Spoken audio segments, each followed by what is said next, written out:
Hello, good morning. कशा आहात तुम्ही सर्वजण? मजेत असाल आणि मजेत असायला आज आम्ही निघालो होतो माझ्या भावाच्या लग्नासाठी. आज होती हळद, तर आम्ही पटकन जाऊन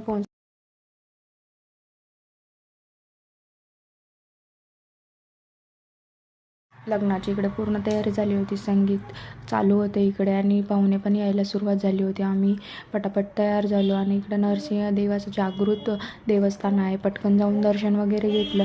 मी काय लग्न अटेंड केलं नाही म्हटलं तरी पण चालेल. मी तिथं होते पण मी काही लग्नामध्ये एन्जॉय पण केलं नाही. पिल्लूने पण केलं नाही आणि पिल्लूच्या पप्पांनी पण नाही केलं. पिल्लू खूप जास्त रडत होती कारण पिल्लूला ना सगळेजण घ्यायला खूप उत्सुक होते, पण पिल्लू त्यांच्याकडे जात नव्हती. ती खूप जास्त रडायला लागली. मग तिला रेग्युलरचे कपडे वगैरे घातले, शांत झोपी घातला. मग ती थोडीशी फ्रेश झाली आणि आम्ही घरी आलो. आणि इकडे काही अशी नवरदेव नवरीची एंट्रीसाठी एकदम छान तयारी केली होती. नवरदेव नवरीची एकदम धूमधडाक्यात एंट्री झाली. DJ वगैरे होता, सर्वजण डान्स वगैरे करत होते. पण खूप जास्त थंडी होती, तरी पण ह्यांना कुठला उत्साह येत होता डान्स करायला माहिती नाही. पिल्लूचे पप्पा डान्स करत होते म्हणून थोडंसं गॅलरीमध्ये आले, थोडंसं शूट करावं म्हटलं. मग सगळेजण म्हणते ब्लॉगमध्ये काहीच नाही, मग कशाचं लग्न असं त्यांना खोटं वाटेल म्हणून मग मी थोडंसं शूट केलं. पिल्लूच्या पप्पाचा इकडं डान्स चालू होता, माझे सर्व भाऊ वगैरे डान्स करत होते. मग काय झाली अशी आमची नवरदेव नवरीची एंट्री. मग सकाळी आम्ही निघालो नांदेडला. खूप जास्त थंडी होती इकडे.